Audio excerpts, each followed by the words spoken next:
Animal Farm was written by George Orwell in 1943. It is an allegorical novella about oppression and revolution of a group of anthropomorphic farm animals. The book was Orwell's interpretation of the Russian Revolution and subsequent formation of the communist state in Russia.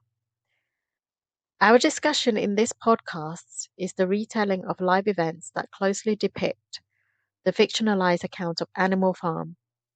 Was the events and character in Animal Farm were fictional, the themes and characters have a wider application to modern-day society and situations where a group of disparate people find themselves thrown together in a social setting where there is no established democratic leadership.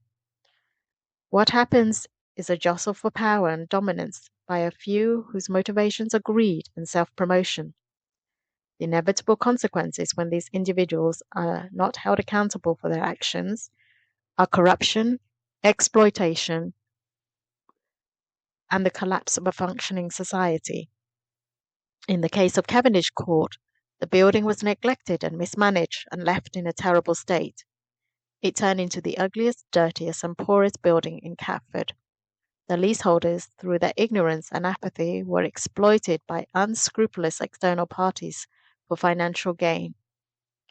Colney, Roktom, and Prime Property Management, to name but a few. The events of Cavendish Court tells a story about the fallen state of human nature. It is a story that has been told for thousands of years, yet people still cannot learn from the mistakes of the past. Man's uncontrollable lust for power, dominance, and control is their ultimate downfall. It's the reason why they have suffered slavery, wars, famine, and global unrest. In Cavendish Court, the leaseholders suffered from ignorance and a lack of moral decency, which rendered them unable to treat each other in a fair and equal manner. The main protagonists exhibit the worst behavioral traits. You will hear the events being recounted in this and subsequent episodes. Our intention with the podcast is to educate and inform. We can only establish a better world when we understand the difference between good and bad, right and wrong, fair and unfair, justice and injustice. The speakers are Yen, Kieran, and Cam. Before we begin, I will give some background information about Cavendish Court. Cavendish Court is a block of 24 flats situated in Catford. The building was completed in 1997, making it 27 years old. There are 3 blocks consisting of 8 flats in 2 and 6 in the third. There are also 2 adjoining flats with their own front door. The original freeholder was Skill Crown, who was a building firm. They owned the freehold until 2017. In 2014, the leaseholder exercised right to manage, to take over management of the building themselves. Back opinions on what they think. Want to go first? Okay, yes. So yes, it does appear that the tidiness or the maintenance of the place is not done very well, especially from the photographs. The corners and the common places, stairs and garages, etc., are not very well maintained.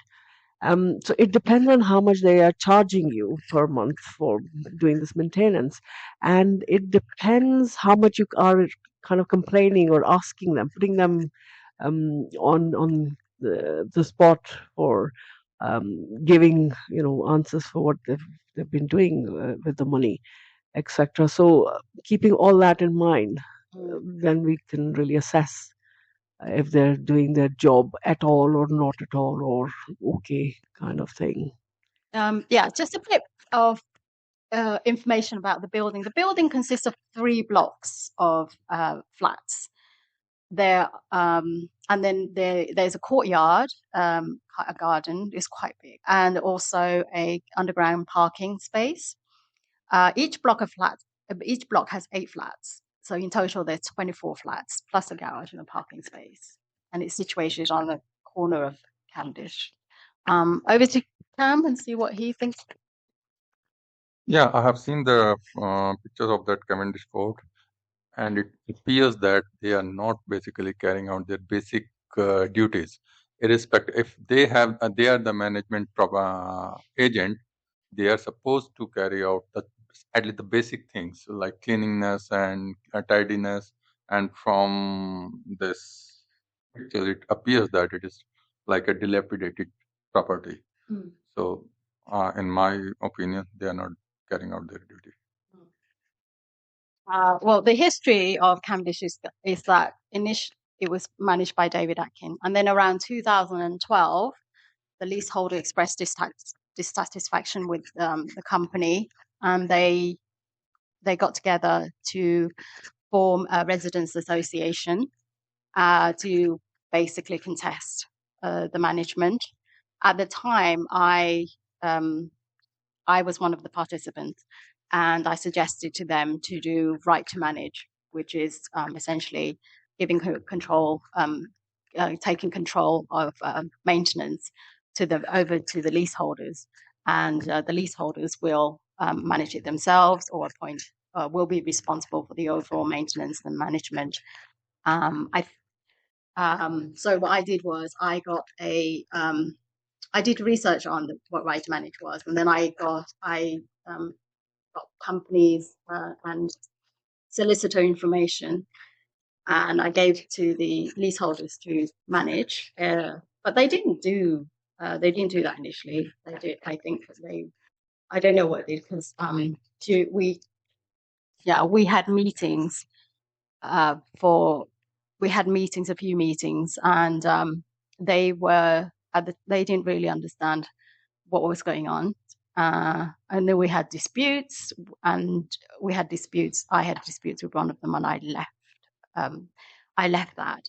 And then afterwards, I assumed once I left that they would be able to continue and manage. But it turns out it took them a while. It took them about over 2 years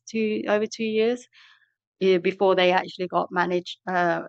Before they took over management. Initially, I think initially this Skill Crown, the freeholder, they appointed another managing agent, Acorn, and they weren't happy with what Acorn was doing either. And eventually, I think that was the impetus for them to get rid of to form Right to Manage and get rid of the managing agent. Unfortunately, Right to Manage did nothing to improve this building, because what we have is the leaseholders themselves don't know what to do after Right to Manage. They didn't know how to manage it. They went through the basics. They appointed directors, and they got new managing agents in to manage the building, but they never actually did anything other than that. So we had the same problems all over again, is in terms of managing agents who would do nothing but got paid money, and they weren't happy. So they sacked the next managing agent, was a house, and then they appointed Prime Property Management in 2017.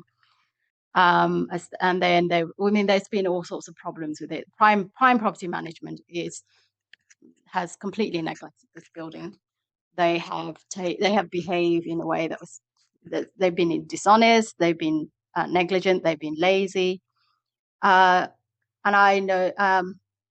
But the real problem lies with the leaseholders. Like, the real problem is ignorance, not knowing how to do something. Because Yes, absolutely. It's a very typical issue where you don't know what you want, and you trust somebody else to do it or to know it. And that is not just applicable to this particular issue, for everything. People, even in life, they don't know what they want, but they're looking for solutions somewhere else, somebody else to come and solve them. So it's very typical of that. Okay, I agree with you. But one thing is that once you are making an agreement in which you are defining what are your duties, right? So once it is decided, then leaseholders are not supposed to follow them up in an ideal situation, and that the management company should be carrying out those duties as per the agreement. If they are not, then irrespective of whether leaseholders are following you up or not, they should carry out. Yeah, that's right. But the key here is that you have a list of duties, duties or requirements in that agreement. That's the key. Yeah. Is that clearly stated in the? No, I think the problem was the leaseholders assumed the only thing they had to do was to assign a property management, elect a director to the building, and appoint a new property management. And they assume that because a property management is a professional company, that they would know what to do, and they would tell the leaseholders what needs to be done. This is the general thinking among the leaseholders, especially among the directors. And certain individuals in the building have gone out of their way. And I have to say that they have been quite, there are certain people in the building who have pushed and forced their way the other to be directors, even though they didn't know what they were doing. And they assume that I don't need to know what I'm doing. The property management is here to do the work for me. All I have to do is just be a director. And it's about self-promotion. They want to have the title because it makes them feel important. It makes them feel superior, as though they have achieved something with their lives. And that's what. And we had problems with one particular guy who is called Brett. He was the director since the beginning, pretty much since the beginning of the RTM company. So he's been. So 2012 was when I kind of walked away from the building and I wasn't involved in there. And then 2017, around 2017 and 18 was when I came back. And during that time, because I don't live in the building, I just come and visit my tenants occasionally. I never was aware of what was going on in the building because I never inspected. I just come in to see my tenants and I go. And then I go again. But every time I came, I always see the building looking a little bit dirtier, grubbier, sadder looking. This is quite a magnificent building in the area. It's quite a big block as well, even though there's only 24 flats, but it's over quite a large ground. So and then I would hear things, from certain things, sometimes from my tenants, and I would hear things, but I always knew that they weren't doing their job properly. So I knew that. And then when I came back because the freeholder, Skill Crown, offered the freehold for sale for 60,000 at the time, which was very cheap. And the leaseholders, they failed to understand the importance of buying the freehold, and they failed also to buy the freehold because they didn't know how to organize themselves. They didn't know what to do. The directors were largely totally ignorant about it. So they ended up losing the freehold. They had the freeholder issued a Section 5 notice, which is a right of first refusal, which essentially gives the leaseholders the opportunity to buy the freehold.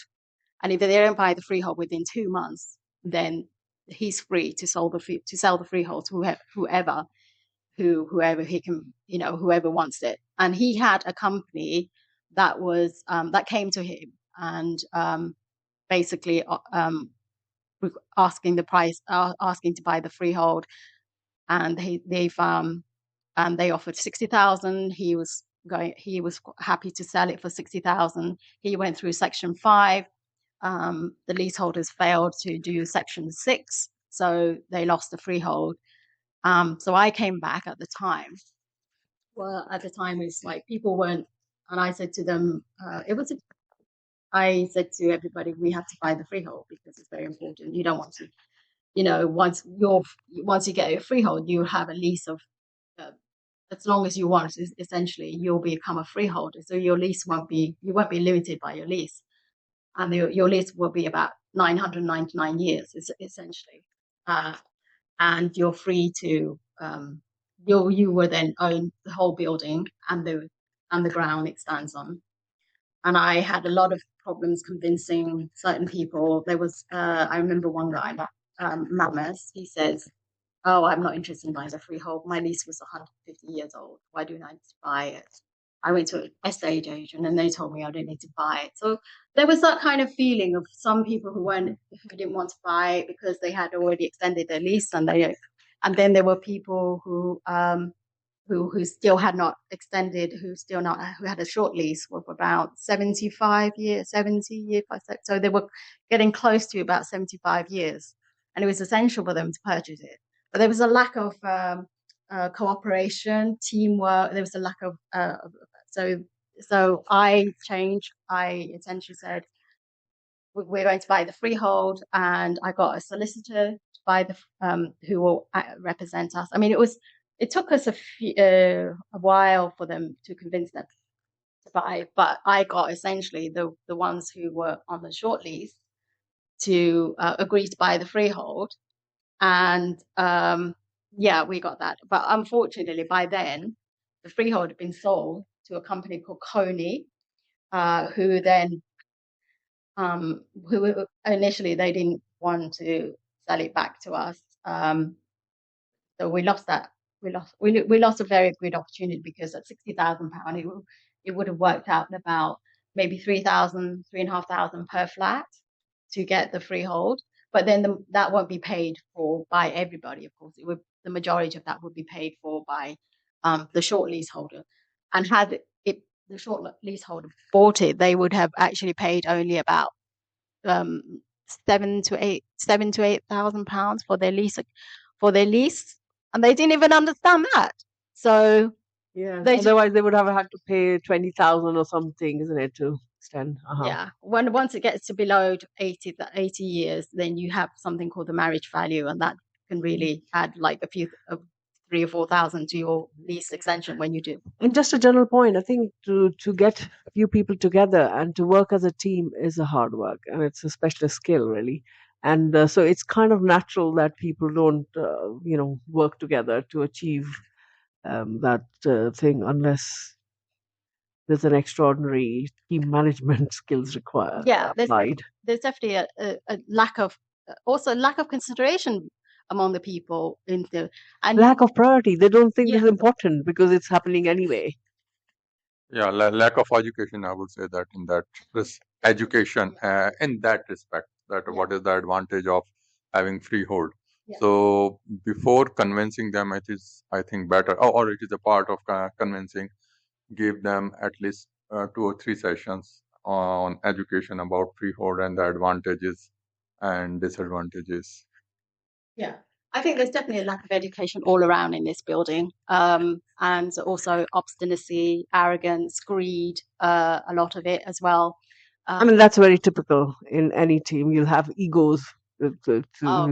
Huge egos. That's right. Huge egos. So you would expect the directors at the time to know what they're doing, to be able to organize it, but they didn't, because their motivation wasn't to be doing the work. It's like a shortcut to a title, isn't it? Without having to do anything. That's today's mentality as well. Yeah.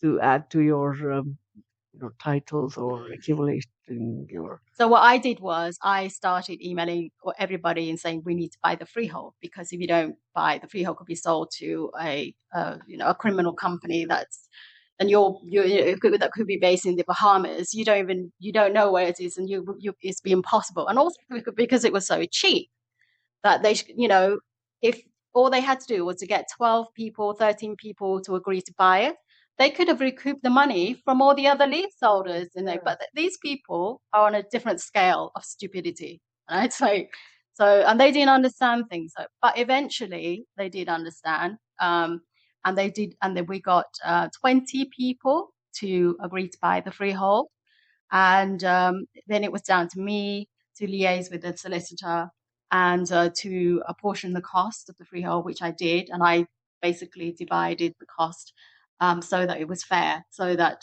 the ones who were on the short lease would be paying the most, and the ones who were on the long lease, they would only be paying for their share of the freehold. But we had huge problems because Colney was essentially a scam company. Oh no! Gosh. Yeah. They were opportunists cowboys, opportunist cowboys. They weren't even a legal company. It's like exactly happened as I predicted it would happen at this, and they messed us around. Initially, after they sold the freehold, after they got purchased the freehold for 60,000, they, I started contacting them and talking to them, and they offered, at first, they offered the freehold for sale for 90,000. So they offered it again, and they did the Section 5, but then they pulled it after. This time we were ready. Before we weren't ready. So we missed the deadline to do that, and we lost it. But this time we had the solicitor in place. We had, and we were ready to sell. We were ready to buy. Unfortunately, Colney didn't want it. They pulled it out after a month or something. They pulled it out and they said they won't sell it. And that kind of made me a bit angry, and I started pursuing them. Really pursue them. So I pursued them. I was still in contact with solicitor. I still trying to keep everybody together, because there were a few stragglers who were saying, "Oh, I don't want the freehold. I don't care." And then there was another fear that I had. That I had one guy who says, Ian, I'm just going to extend my lease with Colney and just pay them directly. And that would have it would have split it. And then Colney also came up with some bizarre scheme where they end up they will sell a portion of the freehold to us, and then they keep the rest of the freehold for themselves. But anyway, that's throughout that time, I was in pursuit of this company. I was kind of talking to them. I even tried to find them, and it turns out that they couldn't be found. Oh no, they had a fake address on Clubhouse, so it was basically cowboys. the law doesn't protect you. No, we tried. So, I mean, is the solicitors not involved in selling of in the sale of the freehold? They were solicitor. Colney were they had legal knowledge, and they were. I think they had a solicitor representing them. So he was whoever they were qualified. I think it was maybe one or two people or a company. These were, like I told you, these are opportunist cowboys. They basically set up a company with a fake address, set up a website calling themselves Colney. They must be getting money from the leaseholders, so that there must be some account the money is going into. No, because the only thing there was a ground rent money, and ground rent money was about 200, and there's only two flats who were still short lease, and everybody else, so 22 flats were already long lease, so they'd already extended long lease, and they had when they extended the lease, they took the maximum years, which meant that there was no ground rent, so there was no money to collect for the freehold. Yeah. I see. But there was still money within actually there were flats that had not extended their lease, so they were still paying ground rent. So Colney would have collected that ground rent, but at the time, ground rent is collected annually, and at the time it was still within the year. Wanted to make a correction here. At the time, there were 9 flats who had not extended their lease. The ground rent per flat was £200. The total the freeholder would have collected a year was 1,800. When we bought the freehold, 2 of the flats did not participate. So there were 7 with the short lease who took.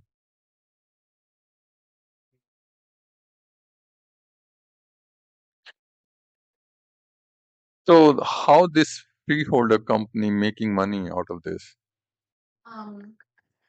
Well, essentially, from what I've researched on, there is a market. There's a whole industry that buys freehold, and actually, it's owned by companies and your pensions is invested in freehold, which is why.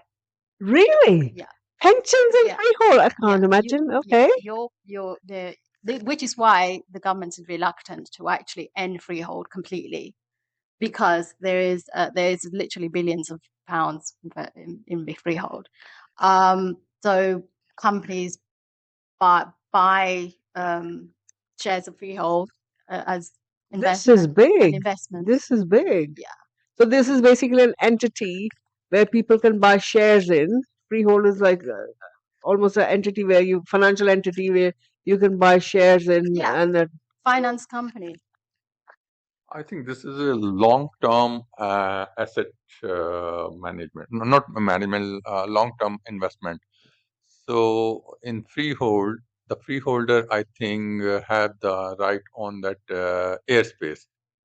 So in Land. future, They own the land. on the land and the airspace. So Yeah, in yeah. future, Whatever if the they want case. to build up another flat on top of the roof, then there's a big profit in that case. Yeah. But essentially there is the money that would go to Colney would be the ground rent money, which they would collect, and that was quite few.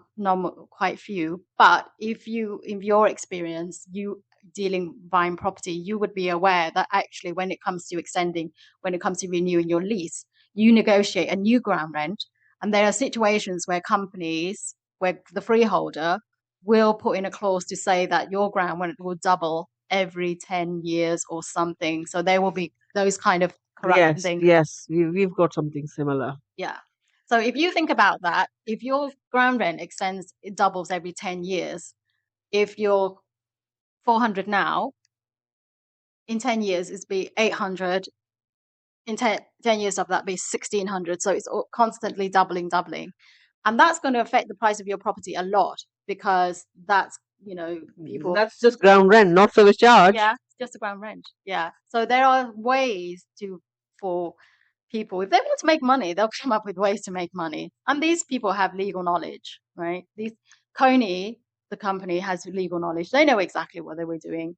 They knew that at 60,000, that's going to be cheap for them, because with about nine flats who had not extended already, that is more than 16,000.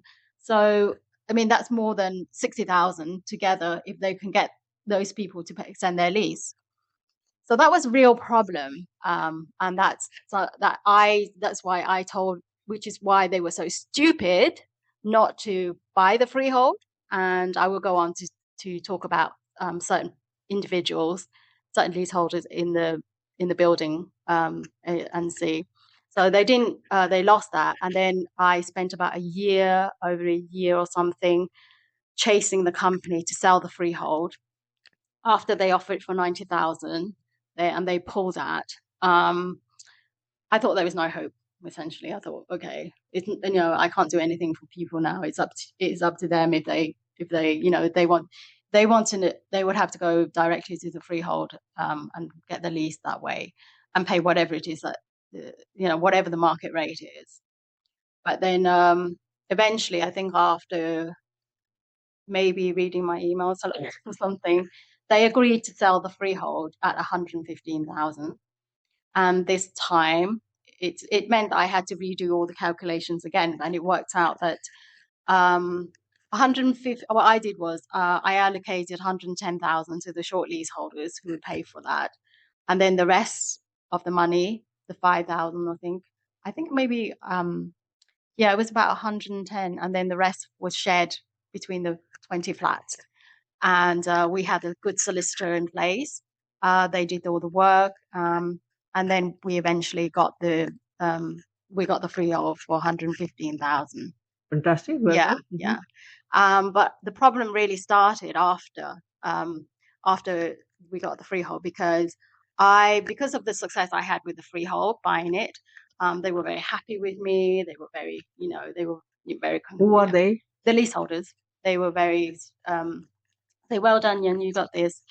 And I was then I was already appointed I was already the director of the freehold company, but then they then what happened? They had a meeting, and they And this guy, Brett, he said that, okay, let's make everybody directors of freehold and the RTM company together.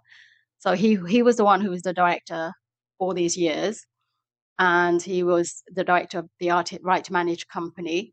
And then he also then made himself the director of the freehold company, which at the time I wasn't really aware of his motivations until like until months afterwards.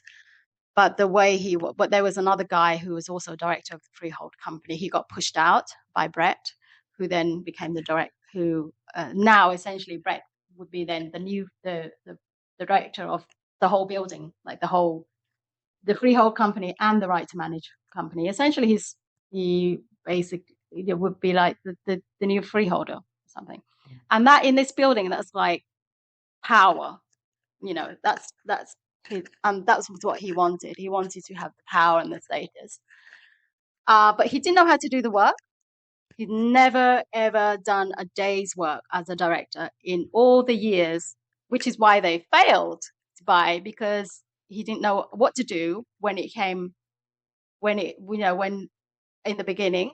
And I found out when I started working him that he was completely stupid. Yeah, I guess the motivation was about the title and not the understanding or doing of the work. Yeah, that's why The motivation was different, whereas your motivation was actually to get a resolution to the problem. Yeah. I mean, he had no interest in doing any work. He just viewed people as his servants. And he just wanted to give commands, give orders to people to do this, do that. You mean fellow leaseholders? To the leaseholders and to the managing agents, and basically that's how he viewed them. That he was the ruler. He was the supreme in the building, and everybody else was director. Yeah, he was director. I'm a director kind of thing. And he had no interest in doing anything. Or even understanding. No, Yeah. Not even understanding. He had nothing. It was just all ego, a massive ego. And that's why, when I came back, that's why the building looked so bad, because he didn't know what to do with the building. He didn't know how to direct. He didn't, he just allowed the managing agent to do exactly what they want, which is nothing. And the managing agent has collected money. And, we had incidents of sewage spill in the around the building, like not just one, but quite frequent. So his aim kind of, or his duty to be looking after the building as a director or talking to the management agency was not any of his concern. It was more about hiding or filling the insecurities and stuff he had of his own personality. And in his communication with the fellow leaseholders, where he was expected to do certain things, he was busy shielding his own insecurities and his own problems, rather than actually looking at what he's there to do. Mm-hmm. I did have one person who was aware of his behavior, and he would tell me. But the rest of them were in total ignorance. And it's like they didn't even say, why you want to be a director of the freehold? You did nothing. Why are you a director? And then So who can basically change his directors? Means is it by election or? Yeah, it's usually you volunteer to be a director, and if others in the building agree, then it's fine. But it is for certain term or it is forever? No, there's no term limit. That's one thing that they should have actually. Yeah, well, they do have meeting and to elect directors, I think. But then eventually even that stopped. So they had there was 4 of us. There was George, Brett, Nicole, a woman called Nicole, and Jenny, who were then directors of the whole building, the freehold and right to manage. And that was what Brett, and all of this was Brett's idea, really. But then when I started working with these lot, I noticed it was just quite obvious to me that they didn't have a clue what they were doing. and he shouldn't even be a director at all. I mean, and how we got away with that kind of behavior for so long is down to the fact that everybody else, it was so ignorant and so stupid and had no understanding. It's like they don't know how to manage, so they were.